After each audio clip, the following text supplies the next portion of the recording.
22 వరకు చదివాం. ఇందులో చాలా విషయాలు ఉన్నాయి. ఒక్కొక్క సందర్భాన్ని మనం తెలుసుకోవాలి. అందుకే దావీదు ఆ విషయం కొరకే ప్రభుత్వంలో ప్రార్థన చేసి అడిగాడు. ఏమని అడిగాడు? నీ సత్యం అనుసరించి నన్ను నడిపించు, నీ ఉపదేశంలో నన్ను నిలబెట్టాడు. ఎందుకు ఈ మాట అడిగాడు అనే సంగతి మనం జ్ఞాపకం చేసుకుంటే, దేవుడు ఏ ఆశీర్వాదాలైతే ప్రజల మీద కుమ్మరించనై ఉన్నాడో, ఏ దోషములన్నిటిని తొలగించనై ఉన్నాడో, వాటి విషయంలో దావీదు ప్రాధేయపడి అడుగుతున్నాడు, మరీ అడుగుతున్నాడు. ఇక్కడ మనం గమనిస్తున్నాం. 17వ వచనానికి వస్తున్నప్పుడు అంటాడు,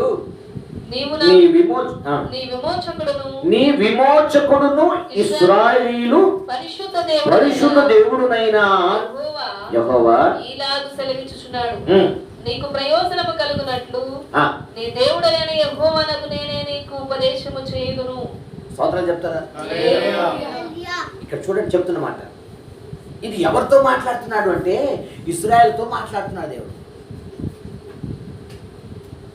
ప్రవక్త అయిన యెషయా ఆత్మ ద్వారా రాసినటువంటి ఈ ప్రవచనంలో దేవుడు ఇశ్రాయేలుతో మాట్లాడుతున్నాడు.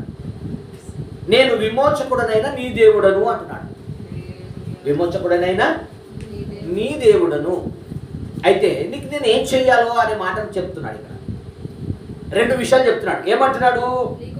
ఒకటి, నేను నీకు ఉపదేశము చేయుదును, నీవు నడవలసిన త్రోవను నిన్ను నడిపిస్తాను.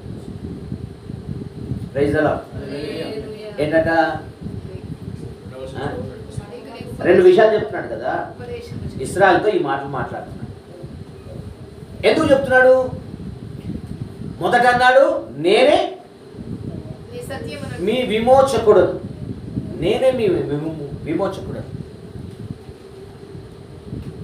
నిన్ను నేను విమోచించుకున్నాను. ఎక్కడి నుండి? లోకము నుండి, పాపము నుండి, పితృపరమైన వ్యర్థ ఆచారముల నుండి, దినములను, మాసముల నుండి, సంవత్సరోత్సవ కాలాల నుండి, అన్నిటి నుండి కూడా మిమ్మల్ని ఏం చేశాను? Praise the lord. విమోచించుకున్నాను. ఎందుకు విమోచించుకున్నానంటే, ఇప్పుడు నాకు ఒక జనంగా మీరు ఉండాలి, నాకు సొత్తైన ప్రజల్లో మీరు ఉండాలి. హల్లెలూయా. నేను ఇప్పుడు చెప్తున్న మాట ఏంటంటే, అప్పుడున్న ఇశ్రాయేలు గురించి కాదు నేను చెప్తున్న మాట, ఇప్పుడున్న ఇశ్రాయేలు గురించి. నూతన ఇశ్రాయేలీయులమైన మనమే దేవుని సంఘం, మన గురించి మాట్లాడుతున్నా నేను. మొదటున్న ఇశ్రాయేలీయులు వారు నశించి పోతున్నటువంటి సమయాల్లో దేవుడు విమోచనకర్తగా వారి మధ్యలో వచ్చి వారిని విమోచించాడు. వారి మధ్యలో ఉన్నాడు. ఐగుప్తుల నుంచి విడిపించాడు. ఎర్ర సముద్రం కూడా నడిపించాడు. ఎడారిలో నడిపించాడు. వారికి వచ్చిన కష్టాలన్నింటిలో కూడా దేవుడు ఎంత చక్కగా వారిని సంరక్షిస్తూ, పోషిస్తూ వారిని ఎలా నిలబెట్టాడనే సంగతి వాక్యంలో మనం చూడొచ్చు. ఒక్కొక్క మాట మనం ధ్యానం చేస్తున్నప్పుడు అద్భుతమైన మాటలు, దేవుని మాటలు. యాకోబు సంతతి వారైన వారు ఐగుప్తులకు వెళ్ళినప్పుడు 70 మంది మాత్రం వెళ్ళారు. 70 మంది మాత్రం. ఆ 70 మంది ఐగుప్తులో విస్తరించారు, అభివృద్ధి చెందారు. మోషే కాలానికి 20 లక్షలు అయ్యారు. అలాగే దేవుడు వారిని ఆశీర్వదించడం ప్రారంభించాడు. ఈ విషయాలు మనం గమనిస్తున్నప్పుడు ఆ స్టోరీ అంతా కూడా మనకు తెలుసు కదా. కానీ ఇప్పుడు మన స్టోరీ తెలవాలి. ఈ విమోచకుడైనటువంటి యెహోవా, ఈ విమోచన కర్త అయినటువంటి దేవుడు నూతన ఇశ్రాయేలీయులమైన అనగా విశ్వాసులమైన మనతో చెబుతున్న మాట ఏంటి అని మాటను మనం గమనిస్తే ఆయన అంటాడు, నేను నీకు ఉపదేశం చేస్తాను. రెండవది, నీవు నడవలసినటువంటి త్రోవ అంటే మార్గం ఏదో ఆ మార్గములో నిన్ను నడిపిస్తాను. నువ్వే మార్గంలో నడవాలి. లోకంలో అనేక మార్గాలు ఉన్నాయి, రకరకాల మార్గాలు ఉన్నాయి. ఆత్మీయతను చెడగొట్టే మార్గాలు ఉన్నాయి, పాప ఊపిలోకి నడిపించే మార్గాలు ఉన్నాయి, దైవ సన్నిధిని కోల్పోజేసే మార్గాలు ఎన్నో ఉన్నాయి. ఆత్మ సంబంధమైన విషయాలను గ్రహించకుండా చేసే మార్గాలు లోకంలో ఎన్నో ఉన్నాయి. ఓ ఇశ్రాయేలీయులు, నేనే నీ విమోచనకర్త అయిన దేవుడను. దీని అర్థం ఏంటంటే, ఓ విశ్వాసి, నేనే రక్షణకర్త అయిన దేవుడను. నిన్ను రక్షించాను, లోకములో నుండి నేను ఏర్పరచుకున్నాను.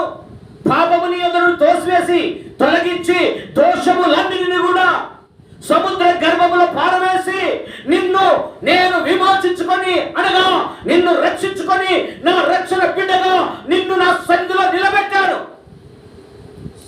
నా రక్షణ కుమార్తెగా, నా రక్షణ బిడ్డగా నిన్ను నేను ఏర్పరచుకొని నా సన్నిధిలో నిలబెట్టాను.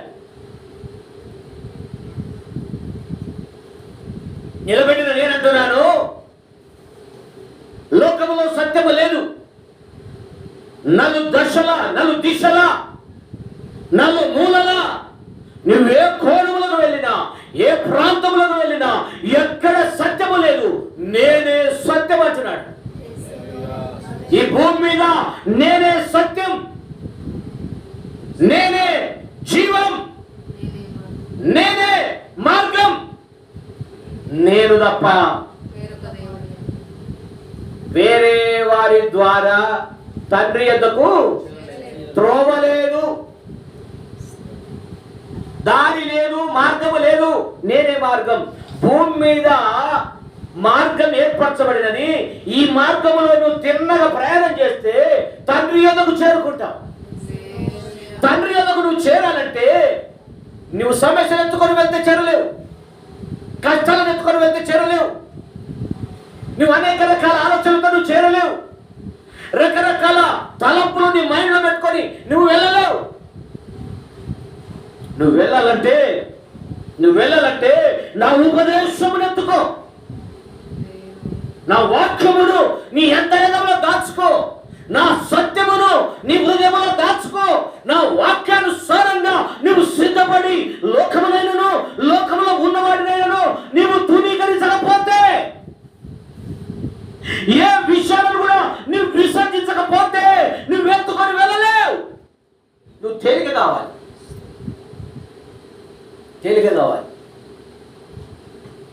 యేసుప్రభు భూలోకంలో సంచరిస్తున్న దినములలో ఒక ధనవంతుడు వచ్చాడు. బాగా ఆస్తి గలవాడట, మిగుల ఆస్తి గలవాడు. అతడు వచ్చి, నేను పరలోక రాజ్యానికి వెళ్ళాలంటే ఇక్కడ నేను ఏం చేయాలని అడుగుతున్నాను. అప్పుడు యేసుప్రభు ఒక ఉపమానం చెప్పాడు. ఏమని చెప్పాడు? ఏం చేయాలట? అయితే అతడు ఏం చేశాడు? నీకున్నదంతా అమ్మి బీదలకు ఇవ్వండి ఏమన్నాడు. ముఖం చిన్నబుచ్చుకొని వెనక్కి వెళ్ళిపోయాడు. అప్పుడు ఒక బ్రహ్మాండమైనటువంటి మాట చెప్పాడు యేసయ్య. సూది బెజ్జముల నుంచి ఒంటె దూరుట. చూడండి, ఒంటె ఆ సూది బెజ్జంలో నుంచి వెళ్ళిపోతాడు, ఇక్కడికి వెళ్ళి అక్కడ వెళ్ళిపోతాడు, దారి వెళ్ళిపోయాడు. కానీ ధనవంతుడు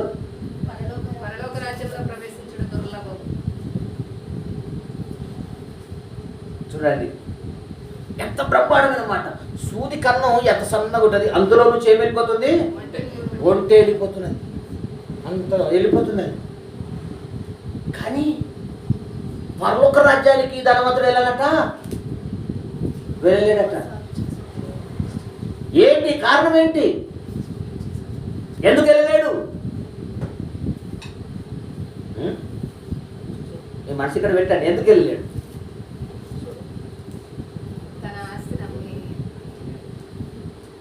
చెప్పండి అమ్మా, ఎందుకు వెళ్ళలేడు? ఇంకా మనస్తత్వంలో మార్పు రాలేదన్నమాట. మనస్తత్వంలో మార్పు రావాలి. ఇందాక చెప్పాను కదా, ఆ విషయాలు ఈ విషయాలు ఎత్తుకొని పోతే ఈ పెద్ద బరువు అయిపోయినాయి. ఈ బరువు ఇక్కడ ఆపేసింది.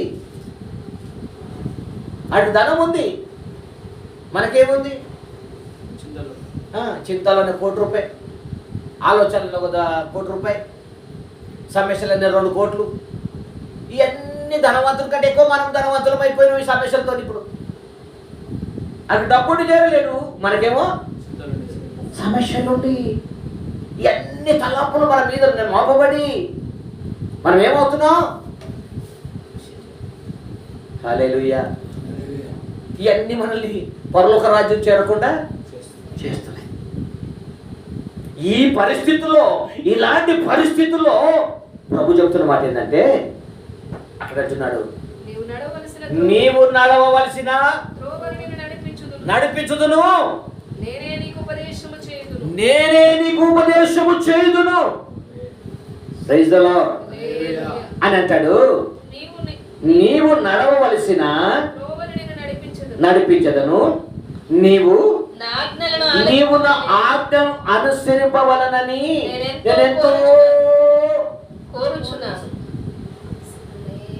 ఎనగా నీవు నా మాటలను ఆలకించాలని, దాని ప్రకారంగా నడవాలని నేను ఎంతో ఎంతో, ఈ మాట ఎంతో అనే మాట పరలోకములో నుండి భూలోకానికి అందంత దూరంలో మాట్లాడుతున్న మాట. ఎంతో కోరుకుంటున్నాను నీవు నా మాటలను వినాలని, పరలోకం నుంచి భూలోకానికి వినిపిస్తున్న స్వరాన్ని ఎంతో కోరుకున్నా, నీ విషయంలో కోరుకున్నా. ఓ ఇశ్రాయేలీయులు అంటే, ఓ విశ్వాసి, నిన్నే జ్ఞాపకం చేసుకుంటున్నా. నిన్నే. ఎందుకు? నీ ముందు దుర్మార్గుడు ఉన్నాడు. ఎవరు? నీ ముందు దుర్మార్గుడు ఉన్నాడు, దుష్టుడు ఉన్నాడు, భక్తిహీనుడు ఉన్నాడు. మరి మనకి ఏ ఆపద లేదు, ఏ ఆపదలు లేవు, ఏ కష్టాలు లేవు, ఏ ఇబ్బందులు లేవు. హ్యాపీగా తింటున్నాడు, తిరుగుతున్నాడు, హ్యాపీగా ఉన్నాడు. మరి నువ్వెందుకు కష్టాల్లో ఉన్నావు? ఆడు అన్యాయం చేస్తున్నాడు, మోసం చేస్తున్నాడు, ఆడు గొప్పడు కనబడుతున్నాడు నీకు. మరి నీకెందుకు లేదు ఇవన్నీ? హల్లెలూయా. ఇలాంటి ఆలోచనలు వస్తాయి కదా. Praise the Lord. మరి ఎందుకు నువ్వు శోధించబడుతున్నావు? ప్రభువే అడుగుతున్నాడు, ఈ మాటలు అడుగుతున్నాడు. ఆ మాటలు మంచిగా అర్థమైతే, నీవు నా ఆజ్ఞలను ఆలకించాలని నేను ఎంతో కోరుకుంటున్నా. కానీ నా మాట వినవు కదా నువ్వు. నేను కోరుకుంటున్నా కానీ నువ్వు వినవా? నా ఆజ్ఞలు ఏంటో నువ్వు తెలుసుకోవాలని అనుకుంటా, కానీ నువ్వు దాన్ని మనసు పెట్టవా? దాని మీద నువ్వు మనసు పెట్టవు. నేను కోరుకుంటున్నా, నువ్వు అలా చేస్తే బాగుపడతావు రా అని చెప్తున్నా. అయినా నువ్వు చేయవా? నువ్వు అలా నడుస్తే నేను ముందుగా నీకు ఉంటానని అనుకుంటున్నా, నువ్వు చేయవా? చూడండి, ఇద్దరు వ్యక్తులను చూడండి. ఇద్దరు వ్యక్తులను కూడా పాత నిబంధన కాలంలో ఉన్న వ్యక్తులను చూద్దాం. ఒకరు భయభక్తులు కలిగినటువంటి గుంపు వ్యక్తులు, షద్రక్ మేషక్ అబేద్నగో, ఈ ఒక వారు. ఇంకా రెండవ వారు ఏలి కుమారుడు. ఎవరు? యాజకుని కుమారుడు. వీరు దేవుని మాటకు లోబడి బ్రతుకుతున్నట్టు కనబడతారా? వీరు కనబడతారా? వీరి యాజకత్వము వీరికి ఇచ్చాడు దేవుడు. తండ్రి చేయవలసిన యాజకత్వం వీరికి, కానీ వీడి బుద్ధి ఎక్కడ ఉంది? లోకం మీద. వీడు చేసే పనులు ఎట్లున్నాయి? పాపం మీద. వీడికి ఎప్పుడైనా నేను బలిపీఠం కాడ ఉన్నాను, ఈ బలిపీఠం దగ్గర నా దేవుడు నాకు ఇచ్చిన ఈ ధర్మాన్ని చెయ్యాలి, ఆయన చెప్పిన మాటకు నేను లోబడాలి, ఆయన ఆజ్ఞలు నేను పాటించాలని వీడికి ఎప్పుడైనా అనిపిస్తుందా? లేదు. మరి షద్రక్ మేషక్ అబేద్నగోలకు బలిపీఠం అప్పగించబడ్డదా? సేవకత్వం అప్పగించబడ్డదా? చెప్పండి. లేదు కదా. అది కేవలం ఒక సామాన్యమైన విశ్వాసులే కదా. మరి వారి ధర్మమును చూడు ఎలాగుందో. వారు కేవలం మామూలు విశ్వాసులైనా భూలోకాన్ని తలకిందులు చేశారు. రాజు యొక్క బుద్ధిని తిరగరాసినట్టుగా ఉంది జీవితంలో. వారిని చూసినప్పుడు, ఆ వ్యక్తులను చూసినప్పుడు రాజు యొక్క బుద్ధి మారిపోయింది. ఓ, మీ దేవుడు మీతో ఉన్నాడా? యాజకుడా, నువ్వు చేయవలసిన పనులు చేయక, నువ్వు నడవలసినటువంటి మార్గంలో నడవక, దేవుని యొక్క ఆజ్ఞలను అనుసరించి నడవకుండా నువ్వెక్కడున్నావు? ఆయన అంటాడు, నువ్వెక్కడున్నావు? యాకోబు సంతతిని మనం జ్ఞాపకం చేసుకుంటే ఇక్కడ 2 బ్యాచ్లు కనపడతాయి. 11 మంది కుమారులు లోకానుసారంగా ఉన్నారు, ఒకడు దైవానుసారంగా ఉన్నాడు. యోసేపు దేవుని ఆజ్ఞలకు లోబడి బ్రతుకుతున్నాడు చిన్న వయసులో నుండే. యోసేపు దైవ చిత్తాన్ని అనుసరించి దేవుని మీద మనసు పెట్టి దైవత్వములో నిమిత్తమై ఉంటే దేవుడు పరలోక సంబంధమైన కళలతో దర్శనంలో నింపాడు అతన్ని. మరి 11 మంది బుద్ధి ఏమైంది? చెడిపోయిన బుద్ధి ఎందుకు వచ్చింది? ఒకరిని చంపాలన్న బుద్ధి ఎందుకు వచ్చింది? ఒకరి మీద నింద మోపాలన్న బుద్ధి ఎందుకు వచ్చింది? ఒకరిని గాయపరచాలన్న బుద్ధి ఎందుకు వచ్చింది? వీడు దైవత్వం లేనివాడు.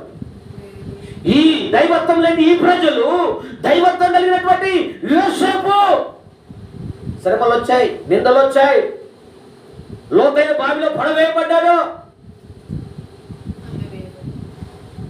అక్కడ నుండి పోతిఫారింటికి అమ్మబడ్డాడు. అక్కడ శ్రమపడి బావిలో పడ్డాడు.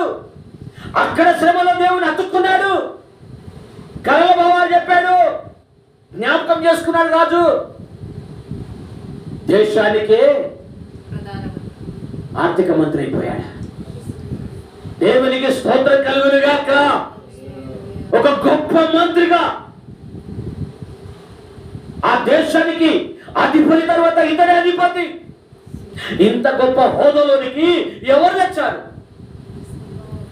ఈయన ఆలోచన బట్టి వచ్చాడా? ఈయన తలపులు ఎత్తుకొని బట్టి వచ్చాడా? ఈయన మనస్తత్వాన్ని బట్టి వచ్చాడా? దేవుడే అతని పక్షంలో నిలబడినందున. ఈ రోజున దేవుని బిడ్డలారా, మీ జీవితాల్లో నువ్వు దేవుని కలిగి నడుచుకుంటే, దేవుని మీద మనసు పెట్టుకొని నువ్వు నడగలిగితే, నీ కుటుంబ సమస్యలను తీర్చగలిగిన దేవుడు అతడే. నీ సమస్యలకు జవాబు, పరిష్కారం అనుగ్రహించని దేవుడే. యోసేపు నిలబడినట్టుగా నిలబడు.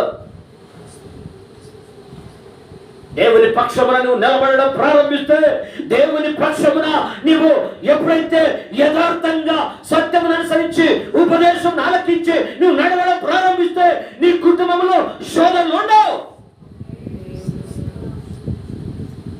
నిన్ను తేలిక చేసేది దేవుడే, నిన్ను భద్రం చేసేది దేవుడే.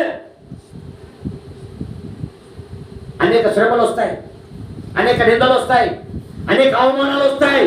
వీటన్నిటి నుండి తప్పించని యెహోవాయే. కష్టముల నుండి విడిపించని యెహోవాయే. ఆయననే. అందుకే దావీదు దేవుని పాదాలు పట్టుకోవడం ప్రారంభించాడు. ఏ రాజును ఆశ్రయించలేడు, ఏ మంత్రి దగ్గరికి వెళ్ళాడు, ఏ మనుషులను కూడా ఆశ్రయించలేదు. సామాన్యమైనటువంటి ప్రజలు దావీదు పక్షంలో ఉండి ఎక్కడో దూరం ఉన్నా వారి దగ్గర కూడా వెళ్ళలేదు. దేవుని పాదాలు పట్టుకొని దేవుని సభలో కూర్చుంటే, అద్దుల గుహలో ఏడుస్తూ ఉంటే, రోదన చేస్తూ ఉంటే దేవుడు దావీదును మర్చిపోలేదు. దావీదు మరవని విడువని దేవుడు నేడు దినములలో సంఘమైన నీ పక్షమున ఉన్నాడు. ఆయన మన పక్షమున ఉన్నాడు, మనల్ని విడువాడు. మనం ఆయన చాలాసార్లు మర్చిపోతాం, ఆయనను విడుస్తాం, మరుస్తాం. చాలా విషయాల్లో ఆయన సన్నిధి విషయంలో ఎన్నో సార్లు మర్చిపోతాం. మర్చిపోయాము. ఈ పరిస్థితి ఆయన తెలుసు కదా, ఈ రోజున్న పరిస్థితి ఆయన తెలుసు కదా. ఆయన తెలియదు ఏమన్నా ఉందా భూమి మీద అంటాడైనా. నీ ముందు నిలబడిన పర్వతాన్ని నువ్వు జయించురా, నా సన్నిధిలో కూర్చో అంటాడు. ఉన్నాయి సమస్యలు లేక కాదు, ఉన్నాయి.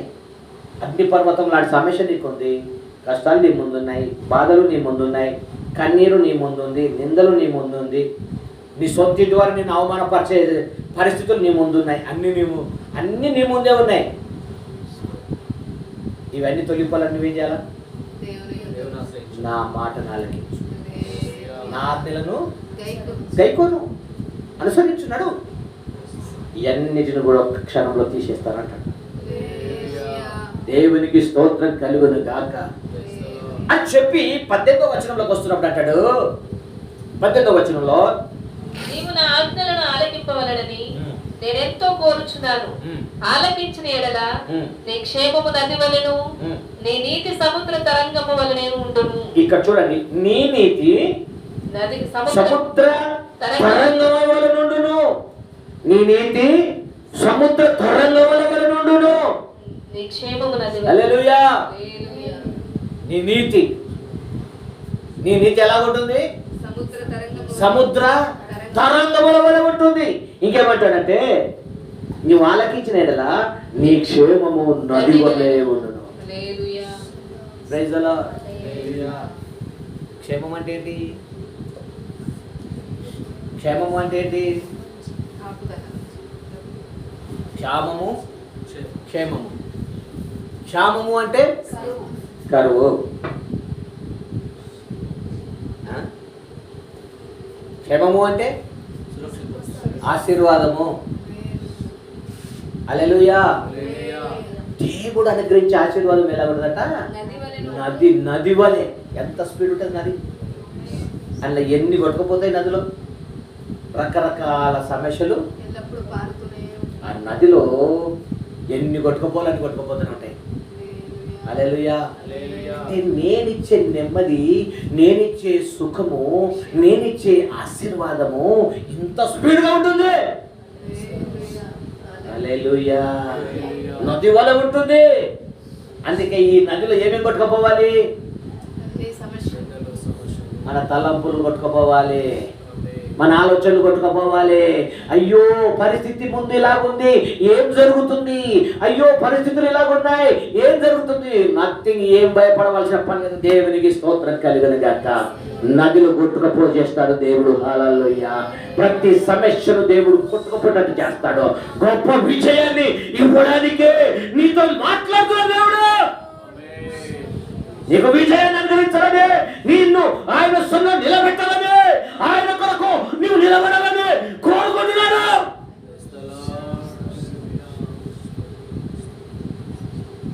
విశ్వాసి కష్టాలు రావాలి, వస్తాయి. విశ్వాసులకు నిందలు రావాలి, వస్తాయి. శోధన జయించిన తర్వాత చెప్పాలి. యోబంటాడు, శోధన జయించిన తర్వాత శుద్ధ సువర్ణంగా మార్చబడతాడు. సువర్ణంగా మార్చబడ్డాడు. శోధనలు మామూలు శోధనలా? యోబుకి ఎన్ని శ్రమలు? ఆస్తి పోయింది, పిల్లలు పోయారు, ఆరోగ్యం పోయింది, ఆయనకున్నటువంటి పోయింది. ఆఖరు నా అనేవారు కూడా లాస్ట్కు భార్య ఒకటి మెలిగి టైంకు ఇంత భోజనం పెట్టి నీళ్ళు ఇస్తుందేమో అనుకున్నా, ఆదరిస్తుందేమో అనుకున్నా, ఆమె కూడా లాస్ట్కి ఏమంది? ఊకే యెహోవా యెహోవా అంటావు. ఊకే దేవుడిని దూషించి చచ్చిపోరాదు. లాస్ట్ కూడా భార్య కూడా దేవుడు క్లాస్ నేర్పించాడు. చూద్దాం, ఇక్కడ కూడా ఫెయిల్ అవుతాడు, చూద్దాం. కానీ యోబు ఎక్కడను సాతాను మాటకు చోటు లేదు. సాతాను మాటకు యోబులో చోటు లేదు కదా. నీ అంతరంగములో కూడా సాతాను మాటకు చోటు ఇవ్వకు. నీ అంతరంగంలో సాతాను అంటుంది, ఈ రోజు నన్ను కిందిస్తా రా, ఈ రోజు నీ సమస్యలు ఇస్తా రా, ఈ రోజు నేను గొప్ప చేస్తా రా, ఈ రోజు డబ్బిస్తా రా, ఈ రోజు నేను పెద్ద ప్రెస్టేజ్ చేస్తా, ప్రెస్టేజ్లో నిలబెడతా. అవసరం లేదు. నీ డబ్బు అవసరం లేదు, నీ ప్రెస్టేజ్ అవసరం లేదు, నీ ధనం అవసరం లేదు. ఏదొద్దు. యెహోవాను కలిగిన జనులు, హల్లెలూయా, యెహోవా దేవుడు గల జనులు ధన్యులు. అది కావాలి. అందుకనే కీర్తనకారుడు ఒక బ్రహ్మాండమైన మాట రాశారు. యెహోవా ఉత్తముడని రుచి చూచి తెలుసుకోవాలి. యెహోవా ఉత్తముడని, గొప్పోడని రుచి చూడు. ముందు ఊరికే మాట్లాడకు. ఆయన గురించి తెలుసుకోవాలంటే నువ్వు రుచి చూడాలి. ఆయన ముందు దేవుని బిడ్డ, ఇంత గొప్ప మాటలు భక్తుడు చెబుతున్నప్పుడు మన అంతరంగంలో ఇది కార్యసిద్ధి జరుగునుగాక. ఇక రెండో విషయం 19వ వచనంలో అంటాడు, నీ సంతానము ఆ, ఇసుక వలె విస్తారమగును. చూడండి, నీ సంతానము ఇసుక వలె ఇసుక వలె విస్తారమగును. విస్తారమగును. నీ సంతానం. హల్లెలూయా. మనం ఏమనుకుంటాం, ప్రభువా వాక్యంలో నీ సంతానం అని చెప్పావు కదా, ఇశ్రాయేలు గురించి మాట్లాడుతున్నావా, లేకపోతే ఇంకెవరితో మాట్లాడుతున్నావా అనుకుంటాం. కానీ నా గురించి మాట్లాడుతున్నాడు అని అనుకుంటావా? అనుకుంటారా? నా సంతానమా? చిన్న సంతానం అది. నా సంతానమా? ఒకరిద్దరే. ఒకరికి తెలివి లేదు, ఒకరికి తెలివి ఉండే, ఒకరికి జ్ఞానం ఉండే, ఒకరికి జ్ఞానం లేకపోయా. ఇలాంటి సంతానం నాది. ఇంత విస్తరిస్తుందా? ఇంత గొప్పదే. అంత నా కోసం కాదు ఆ వాక్యం. ఎవరి కోసం? ఇశ్రాయేలీయుల గురించి మాట్లాడుతున్నాడు దేవుడు, నా గురించి కాదని నీవు అనుకుంటావు. దేవుని బిడ్డ అబ్రాహాముతో చెప్పాడు, ఆదికాండంలో రండి, ఆదికాండం 15వ అధ్యాయంలో 5వ వచనంలో దేవుడు అబ్రాహాముతో ఒక బ్రహ్మాండమైన ఆశీర్వాదం వచ్చిందని చెప్పాడు. ఆదికాండం 15వ అధ్యాయము 5వ వచనంలో, మరియు ఆయన వెలుపలికి అతన్ని తీసుకుని వచ్చి, నీవు ఆకాశం వైపు తేరి చూచి నక్షత్రములను లెక్కించుటకు నీ చేతనైతే లెక్కించుమని చెప్పి, నీ సంతానము అలాగవునని చెప్పాను. దేవునికి స్తోత్రం. ఇది చూడండి, చాలా బ్రహ్మాండమైన మాట. నీ సంతానం ఇసుక వలె విస్తారమగును, నీ గర్భఫలము దాని ఇసుక రేణువుల వలె విస్తరించును, వారి నామము నా సన్నిధి నుండి కొట్టివేయబడదు, మరువబడదు. స్తోత్రం చెప్తారా? హల్లెలూయా. ఈ వాగ్దానమును మనం గమనిస్తున్నప్పుడు ఈ వాగ్దానమే ఇప్పుడు ఆదికాండంలో చదవాలి. 5వ వచనం అంటాడు, మరియు ఆయన వెలుపలికి అతన్ని తీసుకొని వచ్చి, అప్పుడు దేవుడు అబ్రాహామును తీసుకొని వచ్చి, నీవు ఆకాశం వైపు తేరి చూచి, నువ్వు ఆకాశం వైపు తేరి చూడు, నక్షత్రములను లెక్కించుటకు నక్షత్రములు లెక్కించుము, నీ చేతనైతే లెక్కించుమని నీ చేతనైతే లెక్కించుమని చెప్పి నీ సంతానం అలాగవునని చెప్పాను. హల్లెలూయా. నీ సంతానం అలాగుంటుంది. నీ సంతానం అంత విస్తరిస్తుంది. ఒకవేళ నీకు బుద్ధి జ్ఞానాలు కానీ లేకపోతే నువ్వు చూడగలిగినటువంటి దృశ్య నీకుంటే ఒకసారి పైకి చూసి ఏం చేయాలి? ఇప్పుడు హల్లెలూయా. ఎవరితో చెప్తున్నాడు దేవుడు?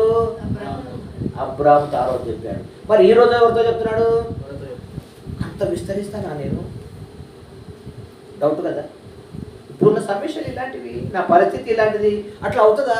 నా సంతానం అట్లా పెరుగుతుందా? ఇప్పుడు నాకున్న సంతానం విషయంలో చూస్తే కొందరు అనుకుంటారు మా కుటుంబంలో ఐక్యతని లేదు, కొందరు అనుకుంటారు మా కుటుంబంలో మా పిల్లలు మా మాటనే అయినారు, కొందరు అనుకుంటారు మా కుటుంబంలో ఎక్కడ చూసినా కానీ అన్ని ఇబ్బందులే, ఇంకా కొంతమంది అనుకుంటారు మా కుటుంబంలో అన్ని అప్పులే, ఇంకా కొందరు నానా రకాలుగా అందరూ అనుకుంటారు కదా. వారు నానా రకాలుగా అనుకుని నువ్వు మాత్రం యెహోవా చెప్పిన మాట మీద మనసు పెట్టావు. వాడు అనుకొని వాడి పరిస్థితుల్లో వాడు అనుకొని, కానీ నువ్వు మాత్రం నీ ప్రభు మీద మనసు పెట్టు. అబ్రాహామును ఆశ్రయించిన ప్రభు నన్ను ఆశీర్వదిస్తాడు. హల్లెలూయా. నువ్వు నమ్మాలి. ఈ సంవత్సరం ఆఖరి దినం, ఆఖరి పునరుద్ధరణ ఆరాధన, నువ్వు నూతన సంవత్సరంలో నీకు ప్రవేశపెట్టబడుతున్నావు. నూతన తలపులతో, నూతన ఆలోచనలతో, దేవుని యొక్క ఆజ్ఞలతో నువ్వు ప్రవేశించాలి. దేవుని ఆలోచనతో నువ్వు నూతన సంవత్సరం అడుగు పెట్టాలి. పాతవి గతించను, ఇదిగో సమస్తము క్రొత్తవాయను. నీ హృదయం క్రొత్తలాగునట్లుగా నీ హృదయములో నూతన ఆలోచనతో దేవుడు ఈ నూతన సంవత్సరములో నీ జీవితంలో అద్భుతమైన కార్యం చేయనుగాక. నీ జీవితంలో దేవుడు అద్భుత కార్యాలు చేయనుగాక. నీ కుటుంబంలో ఉన్న సమస్యలన్నీ తొలగించునుగాక. నూతన కార్యాల చేత దేవుడు నీ కుటుంబాన్ని వర్ధల చేయన్నట్లుగా, నీ కుటుంబంలో ఆత్మ ఆశీర్వాదంతో కొల్లరించినట్లుగా, నీ జీవితంలో దేవుడు అద్భుతమైనటువంటి కార్యాల చేత నిన్ను ఆశీర్వదించినట్లుగా నువ్వు ప్రతిరోజు ఆశ్రయించబడాలి. దినమేళ నీకోసం కనిపెట్టుకుంటున్నాను. దినమంతా కూడా నీ సన్నిధిలో నీ ఆజ్ఞల కొరకు నేను కనిపెడుతున్నాను.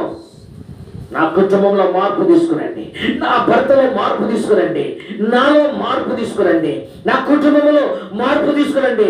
నూతన కార్యాల చేత, నూతన ఆశీర్వాదాల చేత మా కుటుంబంలో నీ నూతన క్రియ జరుగునుగా. కానీ నీ హృదయాన్ని తెంపరలు చేసుకొని, నీ హృదయంలో ఒక నిబంధనను స్థాపించుకొని, నీ విండి వెళ్ళిపోతే సహోదరి సహోదరుడు నీ జీవితంలో అలాగవునుగాక.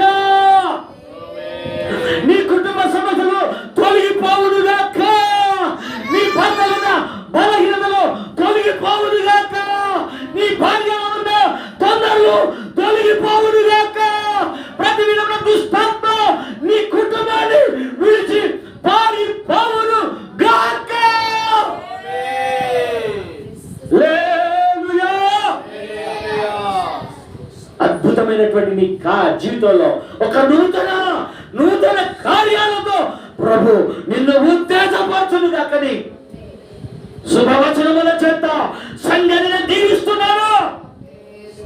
ఆత్మ చేత విశ్వాసి దేవుడు నిన్ను ఆశీర్వదించును గాకని ప్రవచన వాక్యాన్ని తెలియజేస్తా ఉన్నాను. సంఘాన్ని అభివృద్ధి చేయను గాక. సంఘంలో కట్టబడిన ప్రతి కుటుంబాన్ని ఆశీర్వదించును గాకని యేసు క్రీస్తు నామములో ఆనబెట్టుచున్నాను. యేసయ్య నామములో నీ జీవితంలో గొప్ప అద్భుతం జరుగును గాకని ఆనబెట్టుచున్నాను. యేసయ్య ఇశ్రాయేలు గురించి ఈ మాటలు ప్రవచించాడు. ఇర్మియా ఇశ్రాయేలు గురించి ఇలాంటి ప్రవచన వాక్యాలు ప్రవచించాడు. ఆ ప్రవచన మాటలకు వారు లోబడలేరు, వ్యర్థులైపోయారు. ఈనాడు సంఘము లోబడినచో, నీవు లోబడినచో ఈ ఆశీర్వాదాలు నీ కడుపు నమ్ముకొని నీ కుటుంబం నమ్ముకొని వచ్చునుగాక.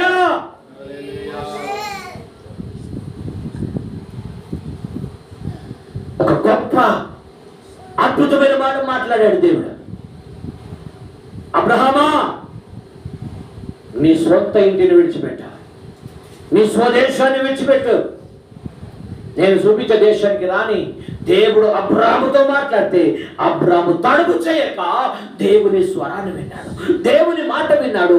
మాట ప్రకారంగా తన భార్యను తీసుకొని బయలుదేరాడు. బయలుదేరినప్పుడు ఆ మాట చెప్తున్నాడు. ఏంటి 5వ వచనంలో? మరియు ఆయన వెలుపలికి అతను తీసుకుని వచ్చి, అప్పుడు వెలుపలికి తీసుకొని వచ్చి, నీవు ఆకాశం వైపు తేరి చూచి నక్షత్రములను లెక్కించుటకు నీ చేతనైతే, నక్షత్రాలను లెక్క పెట్టడానికి నీ చేతనైతే లెక్కించుమని చెప్పాడు. నీ సంతతి అలాగొగునని చెప్పాను. నీ సంతతి ఇలాగునా అగునని చెప్పాను. అగును అగును. అతడు యెహోవాను నమ్మాను. హల్లెలూయా. అగును. Praise the lord. 12వ వచనంలో ఏమంటున్నాడు? ప్రొద్దుకుంకపోయినప్పుడు అబ్రాహామునకు గాఢ నిద్ర పట్టెను. భయంకరమైన కటిక చీకటి అతని కమ్మగా, ఆయన నీ సంతతి వారు తమది కాని పరదేశమందు నివసించి ఆ దేశపు వారికి దాస్తులుగా నుందురు. ముందేమన్నాడు దేవుడు? మొదట 5వ వచనంలో ఏమన్నాడు? నిన్ను ఆశీర్వదిస్తాను, విస్తరిస్తాను, దేవుని వాగ్దానం అని. మరి 2వ మాటకు వస్తే ఏమంటున్నాడు? నీ సంతానము తమది కాని దేశములో. బబులోనికి ఎందుకు వెళ్ళారు మరి వీళ్ళు? ఏమ్మా, ఎవరిని బట్టి వెళ్ళారు? ఇప్పుడు మనం ఏమనుకోవాలి మరి? అబ్రాహాము తప్పు చేసిన అనుకోవాలా, పాపం చేసిన అనుకోవాలా? ఏం చేశాడు? ఆత్మీయంగా చెప్పండి. అబ్రాహాంకి ఏమొచ్చింది? సోమర్థనం వచ్చింది. చెప్పింది ఎక్కడ నిద్రలోకి వెళ్ళాడు. గాఢ నిద్ర పట్టింది. ఈ గాఢ నిద్రని ఈ రోజుల్లో మనలో ఏ ఆత్మీయత ఉండాలో ఆత్మీయ కోల్పోయి గాఢ నిద్ర అనే ఒక దరిద్రం చాలా మందిని ఆవరించిన కారణాన ఈనాడు నీ కుటుంబానికి శోధన ఎక్కడికి వస్తుంది? మన ఆత్మీయతలు కోల్పోయినప్పుడు శోధన, సరైన ఆత్మీయతలో లానప్పుడే శోధన, ఒక నిజమైన ఆత్మక్రమాన్ని పాటించినప్పుడే శోధన. కుటుంబంలో నా కుటుంబాలు అందరు కూడా ఇలాంటి శోధనలు వస్తే ఈ శోధనలు ఎందుకు వస్తున్నాయి? వాడి కర్మ. ఈ శోధనలకు వస్తుంది దాని కర్మ. ఈ శోధనలు ఈ కర్మ, ఈ కర్మ అంటాం.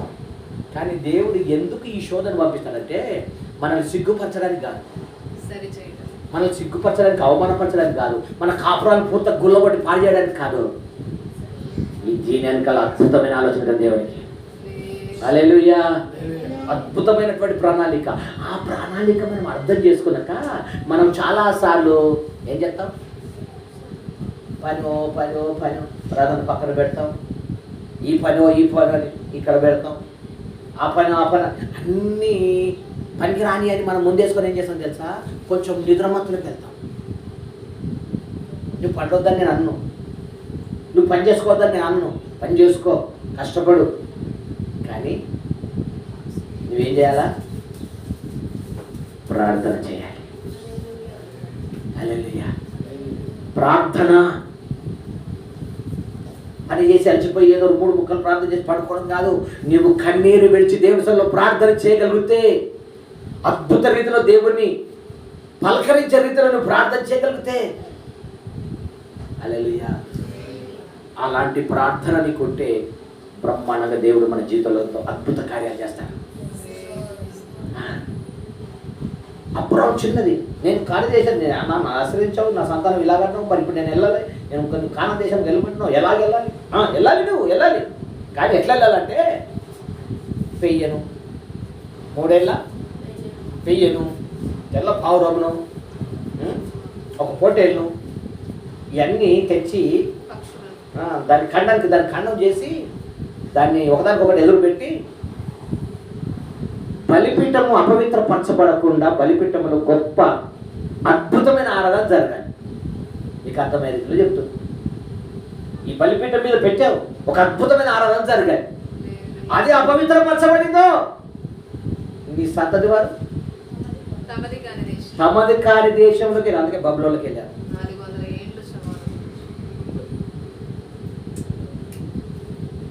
ఇప్పుడు ఆ 20 వాక్యం చదివితే, యెషయా ప్రవచనం రండి 20 వచనం చదివితే, 20 బబులోను నుండి బయలువెళ్ళుడి. ఇక్కడ చూడండి 20 అంటున్నాడు, బబులోను నుండి బయలువెళ్ళుడి, కల్దీయుల దేశములో నుండి పారిపోవుడి.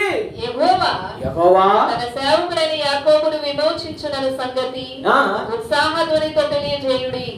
భూదిగంతముల వరకు అది వినబడినట్లు, అది భూదిగంతముల వరకు వినబడినట్లు ప్రకటించుడి. స్తోత్రం చెప్పండి. ఏం చేయాలట? ఏం చేయాలట? చెప్పండి, నోరు తెరవండి. ఇంత గట్టి కొడితే నీకు ఉద్యోగం వస్తలేదా? నాకు ఉద్యోగం వస్తుంటే మీకు ఎందుకు ఉద్యోగం రాదు? హల్లెలూయా. ఆ వాక్యములో ఉన్న మర్మం అర్థమైతే ఉద్యోగం వస్తుంది. ఆ మాట అర్థం కాలేదనుకో, ఆ మాటలు ఉన్న ఉద్యోగం అర్థం కాలేదనుకో, సత్తుపడిపోతాం అనమాట కదా. ఆ మాట మన గుండెకు గట్టి తగిలింది అనుకో, ఒక్కసారి కూర్చున్న సాని సీమ కలిసింది అనుకో, ఎంత కోపం వస్తుంది? అట్లా వస్తుంది. హల్లెలూయా. దేవుడు చెబుతున్న మాట అంత ప్రభావం కలిగినది. ఏమంటాడు? ఇక్కడ చూడండి, భూదిగంతముల వరకు వినబడినట్లు దాన్ని ప్రకటించుడి. ఎడారి స్థలములలో ఆయన వారిని నడిపించను, వారు తప్పికొనలేరు.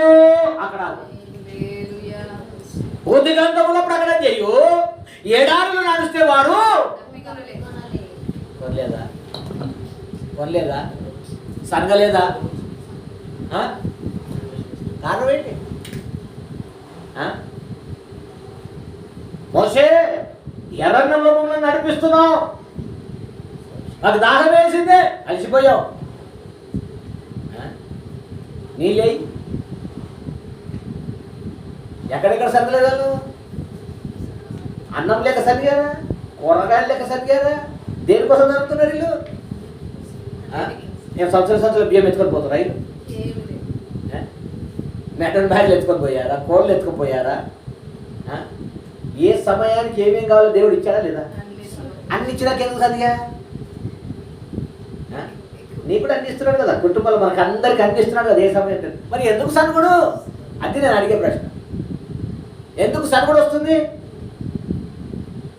చాలాసార్లు చదువుతామో దేవుడి మీద మనం చదువుతున్నాం, మనుషుల మీద కూడా చదువుతున్నాం కదా, ఎందుకు వస్తుంది?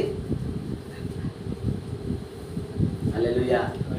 దేవుని బిడ్డ, మన జీవితంలో ఎడారిలో వారిని నడిపించినప్పుడు కూడా వారికి దాహము వెయ్యలేదు అని దేవుడు చెప్పాడు. ఇక్కడ ప్రవచనం బ్రహ్మాండంగా చెప్పింది. కానీ మీరేం చేస్తున్నారు? సనగడం, ఆయాసపడడం, మోస మీద దేవుని మీద మాటి మాటికి తిరగబడి చేయడం. మరి ప్రవచనం ఏం చెప్తుంది? ఎడారిలో ఎక్కడ వారు హల్లెలూయా. ఈ ప్రవచనము ఇశ్రాయేల్దా మనదా? చెప్పు. ఈ ప్రవచనము ఇశ్రాయేల్దా మనదా? ఇశ్రాయేల్ అరణ్యంలో నడిచినప్పుడు తప్పిగా ఉన్నారు. అలా బోలివ మొత్తుకుంటే మోసకి అయ్యా బండతో మాట్లాడయ్యాక నీళ్ళు వచ్చినాయి తాగారు. మరి మనమైతే తప్పికొనలేదు కదా. ఏమైనా తప్పికొన్నావా? యేసు ప్రభు భూలోకానికి విమోచకుడుగా వచ్చి మనల్ని రక్షించి 2004 సంవత్సరాలు దాటినా, 24 దాటినా ఇప్పటి వరకు కూడా ఎలాంటి దప్పిక లేకుండా, ఎలాంటి కరువు లేకుండా, ఎలాంటి భూమి మీద ఇబ్బందులు లేకుండా తన సంఘాన్ని కాపాడుతున్నాడా లేదా? నిన్ను నన్ను కాపాడుతున్నాడా లేదా? ఇంత గొప్పగా, ఇంత అద్భుతంగా దేవుడు నీ ఎడల ఇన్ని అద్భుతాలు చేస్తే ఎందుకు అమ్మా సనుగుతావు? ఎందుకు సనుగుతావు? ఈ రోజు నుంచి నీ సనుగుడు గొనుగుడు వదిలిపెట్టు, వదిలిపెట్టు. హల్లెలూయా. నీ సంచలలో నీకు విడుదల, నీ శోధనలో నీకు విడుదల, నీకున్న సమస్తములో కూడా ఈ రోజున నీకు విడుదల. ఎడారి అనగా ఈ లోకంలో నువ్వు నడుస్తున్నప్పుడు ఎక్కడ నువ్వు తప్పుకొనకుండా, ఎక్కడ కూడా నువ్వు శోధించబడకుండా నీ దేవుడు నీకు తోడుగా ఉంటాడు. నీ దేవుడు నీతో ఉంటాడు. నీ దేవుడు నీతో ఉంటాడు. నీ ప్రభు నీతో ఉంటాడు. దేవునికి స్తోత్ర.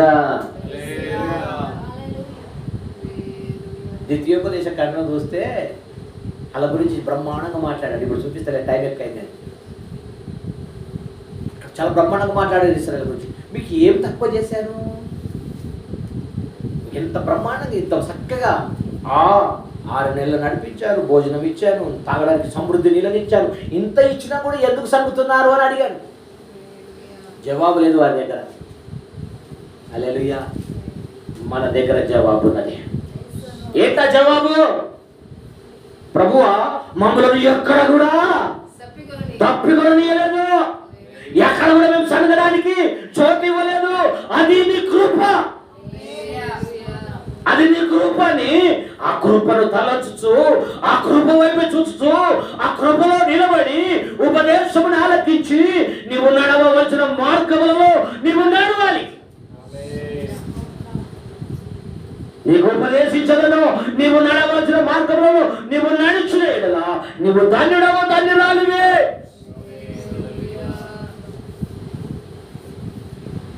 ఇరవై 21వ వచనంలో అంటాడు, ఎడారి స్థలములో ఆయన వారిని నడిపించెను, వారు తప్పికొనలేదు. రాతి కొండలో నుండి వారి కొరకు ఆయన నీళ్లు ఉపకజేసెను. ఆయన కొండను చీల్చగా నీళ్లు ప్రవాహముగా బయలుదేరెను. హల్లెలూయా. ఇది ఇశ్రాయేలుల గురించిన మాట. మొదటి మాట మనది, రెండో మాట చూడండి ఇశ్రాయేలు వెనక పెడుతున్నాడు, సంఘాన్ని ముందు పెడుతున్నాడు దేవుడు. ఈ ప్రవచనంలో మాటలు మనకు అర్థం కావాలి, చాలాసార్లు అర్థం కావు. చదువుమంటే అన్ని చదివేస్తాం, గడగడ శాస్త్రం చదువుకుంటా పోతాం, కానీ మర్మాలు మనకు అర్థం కావు. దేవునికి స్తోత్రం. ఇక 22వ వచనంలో అంటాడు, దుష్టులకు నెమ్మది ఉండదని యెహోవా సెలవిచ్చుచున్నాడు. ఏమంటారు? దుష్టులకు నెమ్మది లేదు. క్రీస్తులో దుష్టులకు నెమ్మదే ఉండదు. స్టాప్. అంతకుముందంతా కూడా వారు బ్రహ్మాండంగా ఉన్నారు, చాలా హ్యాపీగా ఉన్నారు, సుఖంగా ఉన్నారు, ఆస్తి ఉంది, అది ఉంది, ఇది ఉంది. లాస్ట్కి వస్తే జీరోలో ఉన్నారు అలా. మరి మనం ఎక్కడున్నాం? కష్టాలున్నా మనం ఎక్కడున్నాం? నిందలు ఉన్నా మనం ఎక్కడున్నాం? అనేక సమస్యలు ఉన్న మనం ఎక్కడున్నాం అంటే ఆయన సన్నిధిలో ఉన్నాము. హల్లెలూయా. ఆయన సన్నిధిలో ఉన్నాము, ఆయనతో కూడా ఉన్నాము. అక్కడగా 1 సమూయేలు 3వ అధ్యాయం చదివి ఆ మాటను చెప్పి ముగిస్తాను.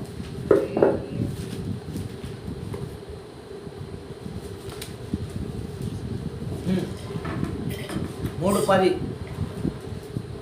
తరువాత యెహోవా ప్రత్యక్షమై నిలిచి ఆ రీతిగా సమూయేలు అని పిలువగా సమూయేలు నీ దాసుడు ఆలకించుచున్నాడు, ఆజ్ఞ ఇమ్మనెను. నీ దాసుడు ఆలకించుచున్నాడు, ఆజ్ఞ ఇమ్ము. అక్కడ అడగ. ఇప్పుడు దేవుడు పాలు మరిచిన వెంటనో ఆ తల్లి మందిరంలో వదిలిపెట్టిన సమూయేలుతో దేవుడు మాట్లాడుతున్నాడు. చిన్న వయసులో ఉన్న సమూయేలుతో దేవుడు మాట్లాడుతున్నాడు. దేవుని స్వరం సమూయేలు దగ్గరికి వస్తున్నప్పుడు, దేవుని స్వరం బాబు విను, దేవుని స్వరము సమూయేలు దగ్గరికి వస్తున్నప్పుడు, ఇంతకంటే చిన్న పిల్లగాడు ఆయన, అంతకంటే చిన్న అంత చిన్న వయసులో ఉన్నప్పుడు దేవుని స్వరం బాబు దగ్గరికి రాగానే ఏమంటున్నాడు? 10వ వచనంలో ఏమంటున్నాడు? తరువాత యెహోవా ప్రత్యక్షమై నిలబడి ఆ రీతిగా సమూయేలు అని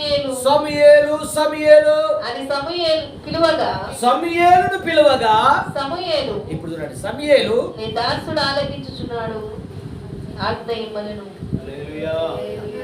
ఈ జ్ఞానంతో నీ పిల్లలు పెంచాలి. ఏమంటున్నాడు? నీ దాసుడు ఆలకించుచున్నాడు. ఇది తల్లి చెప్పిన బోధన, తండ్రి చెప్పిన బోధన, లేకపోతే మనుషులు నేర్పించినదా? ఎవరు నేర్పించారు దీనికి? ఆ చిన్న వయసులో ఎవరు నేర్పించారు?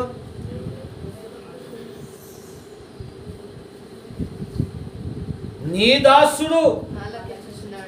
బా, ఎంత అద్భుతమైన మాట ఇది. చిన్న వయసులో ఉన్నటువంటి సమూయేలు అంటున్నాడు, నీ దాసుడు ఆలకించుతున్నాడు. చదువు ఇప్పుడు నేను బోధించు, నేను వింటున్నాను.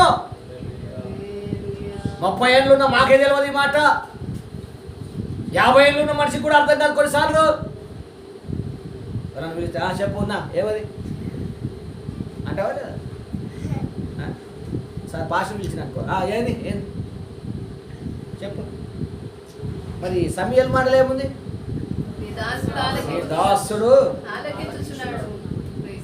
ఎంత పెద్ద క్వాలిటీ ఉందో చూడాలన్న మాటల్లో. నీ దాసుడు ఆలకించుతున్నాడు, సెలవిమ్ము.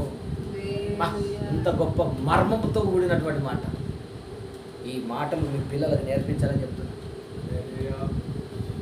ఈ కొత్త సంవత్సరంలో అద్భుతమైన మాటలు మీ పిల్లలు మాట్లాడాలి. అన్ని చిల్లర మాటలు మాట్లాడదు. చిల్లర మాటలు అంటే ముసలి మాటలు మాట్లాడతారు ఇప్పుడున్న పిల్లలంతా. కంటి మళ్ళీ మాటలు అవన్నీ అవి బంద్ చేయాలి. పిల్లలు ఎలా అద్భుతమైన మాటలు మాట్లాడాలి. ఈ అల్లరి మాటలు బంద్ కావాలి, అల్లరి శాసనాలు బంద్ కావాలి. పిల్లల్లో దేవుని ప్రభావం నింపబడాలి. పిల్లలు దేవుని ప్రభావం పిల్లల మీద నింపబడాలని నువ్వేం చేయాలి తెలుసా? నువ్వేం చేయాలా? ఏం చేయాలి? పొద్దుగా లేవాలి, చీపురు గట్ట పట్టుకోవాలి, పొద్దున్న లేవాలి, అవి గడగాలి, ఇవి గడగాలి, పొయ్యి మీద పెట్టాలి, అది కావాలి, ఇది ఇక్కడ అన్నం పెట్టాలి, అక్కడ స్నానం చేయాలి, ఇది అంపాలి, మళ్ళీ బట్టలు వేసుకోవాలి, బ్యాగ్ వేసుకొని పరిగెత్తాలి.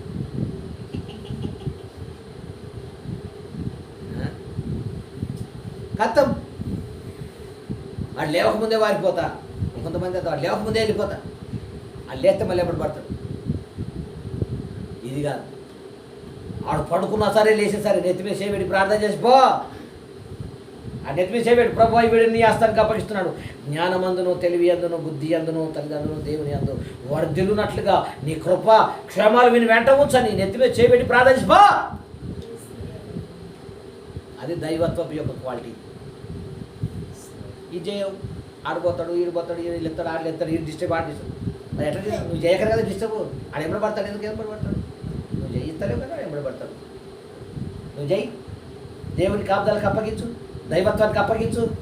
పిల్లలు అద్భుత రీతిలో దేవుడు రాబో దినములలో ఒక అద్భుతమైనటువంటి దేవుని సేవలో వాడబడతారు. లేదు చూడు, ఈ సంఘంలోకి వెళ్ళి లేవాలి సేవకులు కొందరు.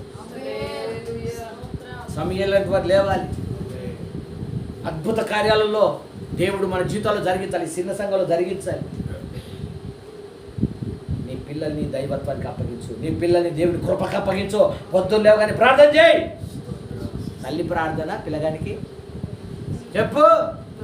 అద్ది మరి గొడుగుందని తెలిసి కూడా మూసి పెడతావు ఏంటి లోపల. ఇప్పుడు సరే ఓపెన్ చేయి గొడుగును ఓపెన్ చేసి పెట్టు. హల్లెలూయా. పనులు లేవని కాదు, పనులు ఉంటాయి. బాధ్యతలు లేవని కాదు, బాధ్యతలు ఉన్నాయి. అన్ని పనులు ఉన్నాయి, అదురుముతున్న అన్ని పనులు ఉన్నాయి. కానీ ఈ రోజు నుంచి దేవుడు నీ కుటుంబంలో ఈ అద్భుత కార్యాలు చేయాలంటే నువ్వేం చేయాలా? సమయం లేకపోతే చిన్న ప్రార్థన చేసి వెళ్ళిపో. ప్రభా ఈ బాబుని నీ హస్తానికి అప్పగిస్తున్నాను. దైవ భక్తుల్లో పెరగాలి, జ్ఞానంలో పెరగాలి. లోకంలో ఉన్న వాటిని వీని సోకొద్దో, వీని పాడు చేయొద్దో, అల్లరి శాసనలకు గురి కాకూడదు అని అన్నిటిని బంధించేసి ఒక క్వాలిటీ కలిగినటువంటిది, ఒక శ్రేష్టమైన ఒక పదాన్ని ఆ నెత్తి మీద పెట్టి వెళ్ళిపో. హల్లెలూయా. అప్పుడు చూడు, అబ్రాహాము సంతానం వర్ధిల్లినట్టు నీ సంతానం వర్ధిల్లాలి. చూడు, లేక నాకు ఒకడే కొడుకు, లేక నాకు ఒకటే బిడ్డ, ఈడేం వర్ధిల్లుతాడు, ఆడేం చేస్తాడు, ఇవి కాదు.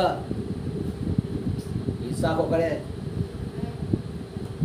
ఇస్సాకు కడుపులో యాకోబు ఒకడే. రెండవ మంది తీసుకోక. ఇక ఆ ఒక్కళ్ళు వచ్చి దేవుడు ఏం చేశాడు? 12 మందిని తీసుకొచ్చాడు. అద్భుతం. నీ కుటుంబంలో, నీ జీవితంలో ఈ అద్భుతాలు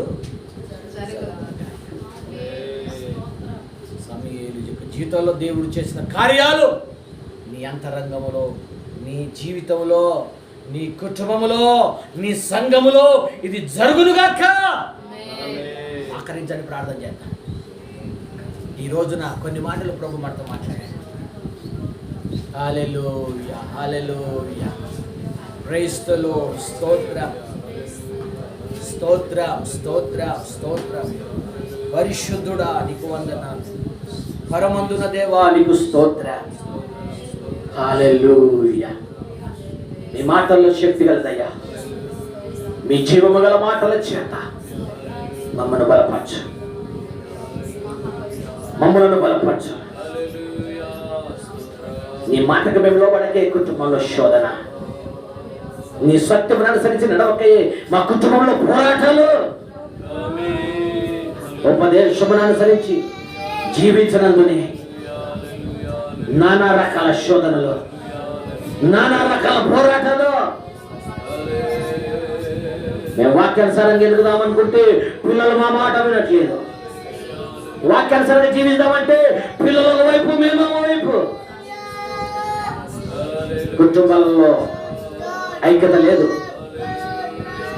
కొడుకుల్లో ఐక్యత లేదు, కోడళ్ళలో ఐక్యత లేదు, కుమార్తెలలో ఐక్యత లేదు, సంఘాలలో ఐక్యత లేదు.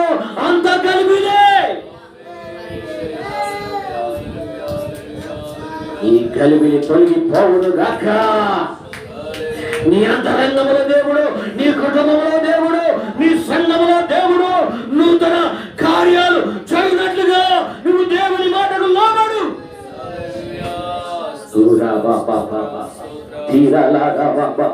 సకల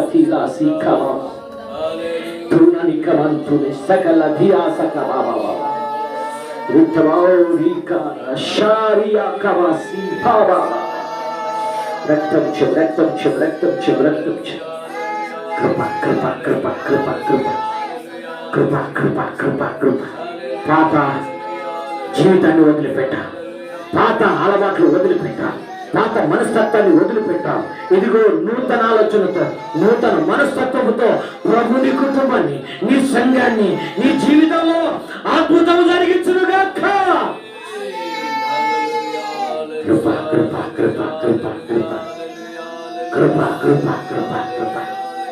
దేవుని బిడ్డలారా, ఈ లైవ్ వింటున్న బిడ్డలారా, మీ కుటుంబాల్లో కూడా దేవుడు అద్భుత కార్యాలు చేయునుగాక. మీరు చేసే పనుల్లో దేవుడు నీకు తోడై ఉండి, నువ్వు ఏదైతే చేయబోతున్నావో అందులో నిన్ను నీ దేవుడు ఆశీర్వాదకరంగా ఉంచినట్లుగా దేవుని ప్రవచన ఆలోచన నీకు తెలియజేస్తా ఉన్నాను. నీ కుటుంబాన్ని దీవించునుగాక. కృప కృప కృప కృప కృప కృప కృప కృప. రక్తం చు రక్తం చు రక్తం చు.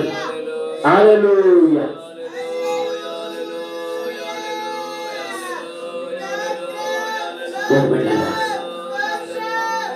ఇప్పటిదాకా చెప్పబడిన వాక్యాన్ని జ్ఞాపకం చేసుకొని క్లుప్తంగా ఒకరు ప్రార్థన చేయండి.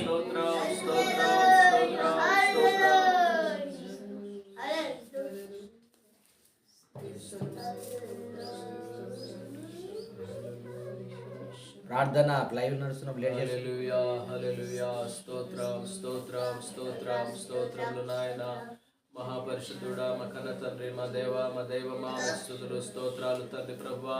అయ్యా ఇదిగో నాయన యొక్క ఉదయకాలంలో ప్రభువా మీకు స్తోత్రం. మీ పునరుత్థాన దినాన నాయన ప్రభువా, అయ్యా ఈ యొక్క ప్రభువా నాయన సమయాన తండ్రి మీ దాసుని శిలువ చాటును మరుగుపరిచి ప్రభువా కూడి వచ్చిన నాతో మాతో ప్రభువా అయ్యా మీరు మాట్లాడినందుకే మీకు వందనాలు స్తోత్రాలు తండ్రి దేవా. అయ్యా మీ సన్నిధానములో ప్రభువా మీకు స్తోత్రములు తండ్రి నాయన ప్రభువా.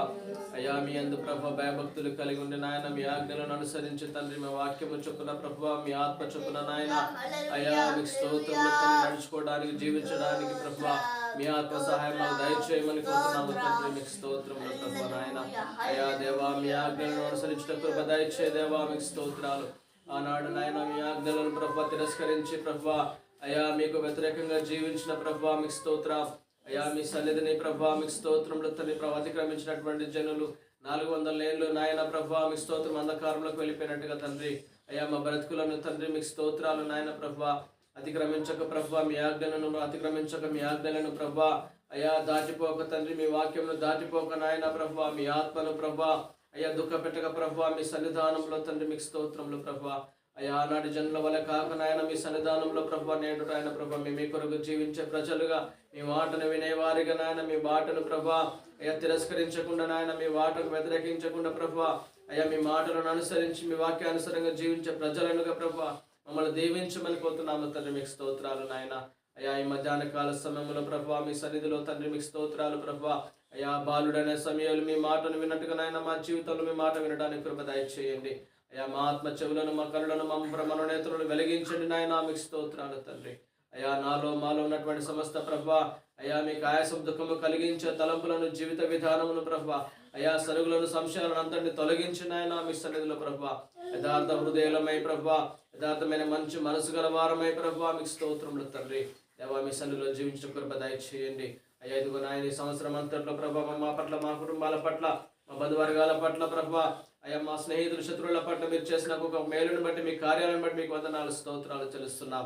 అయ్యా ఇది ఈ సంవత్సరంలో చివరి వారములు ప్రభా అయ్యా చివరి పునరుత్థాన దినములో నాయన మీ సన్నిధికి ప్రభా మమ్మల్ని అందరినీ ప్రభా సజీవ లెక్కలో ఉంచినందుకై మీకు వందనాలు స్తోత్రాలు తండ్రి.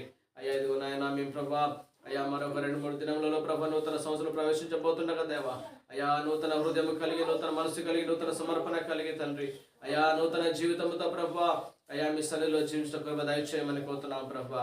అయ్యా మీ సన్నిధిని మీ సహవాసమును ప్రభా మాకు తోడించి నడిపించి మహిమ పొందమని మా కొరకు ప్రార్థిస్తున్న వారిని మా ప్రార్థన సహాయకులు అందరినీ జ్ఞాపకం చేసుకుని సమస్తమై మీకు చెల్లించి యేసయ్య శ్రేష్టమైన శక్తి గల నామములో ప్రార్థించి అడిగి వేడుకొని నామ తండ్రి. దేవునికి స్తోత్రం కలుగును గాక. ఈ సమయంలో